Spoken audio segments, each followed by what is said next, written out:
Hello everyone.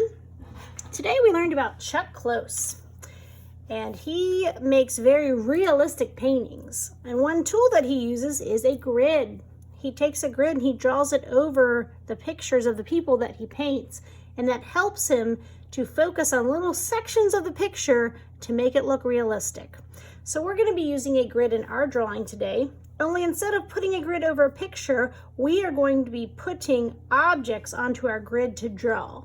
But before we get those out, we're going to set up our grid. So you can see I have two pieces, and at the top it says 1, 2, 3, 4. So I'm going to do the same over here. 1, 2, 3, 4, and then A, B, C, D. I'm going to do that over here. Then you are going to get a pile of candy. And you might be asking yourself, Mrs. Tritt, did you just give us a bunch of candy to eat? And yes, I did give you a bunch of candy, but you may eat one piece at the end of art class, and then the rest needs to go in your backpack for home. So I'm going to take my candy, and I'm going to arrange it on my grid, however I want.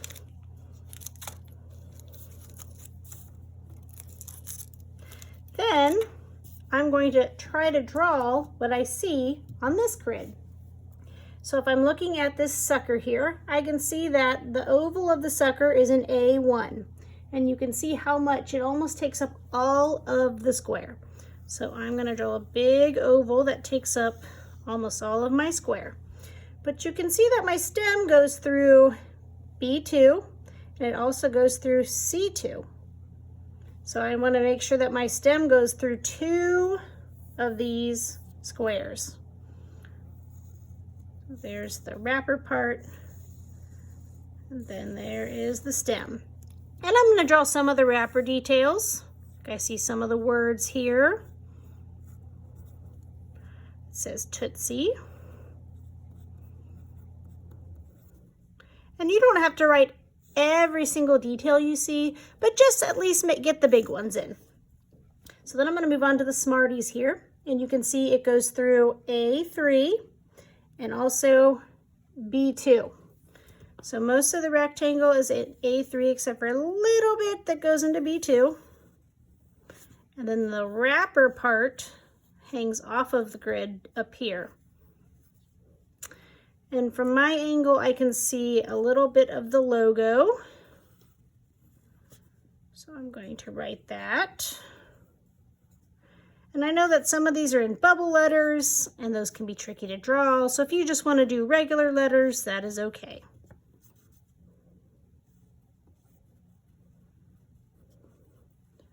Then I'm going to draw those lines that divide the candy into little pieces.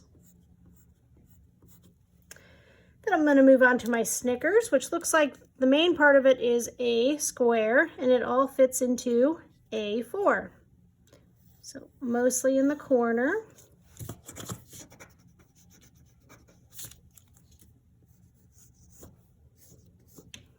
And then there's the little jagged wrapper edges.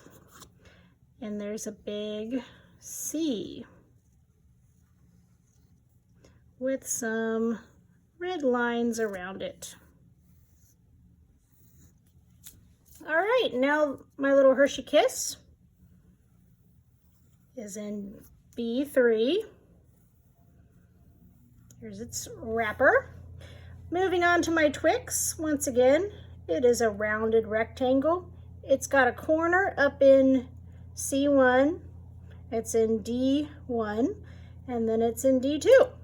So let's see if I can make a rectangle that fits into all of those squares.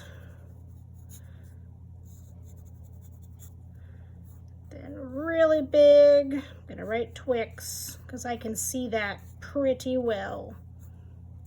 Now your candy is probably going to be different than my pile of candy.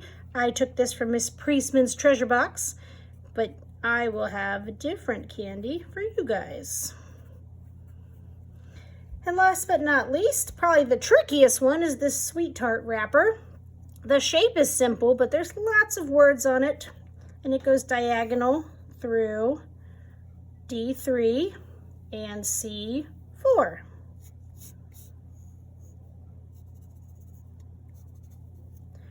And Sweet Tarts is kind of written uphill. It's like the wrapper is askew or crooked on the package. It says original Sweet Tarts. Get all those little decorative rectangles in there. Okay, so using my grid, I was able to get my candy to be roughly the same size as it is in real life using this grid. Your last step is you want to add color to your candy. Now, if you have colored pencils, those would probably be your best choice today because they have those nice skinny tips, and that's good for these little areas. Markers could also be good. I know crayons, especially if you've been using them this year, they might be tricky to get in those little small areas. But do your best and work hard and make some realistic looking candy, and then you may eat one piece. Have an awesome art class.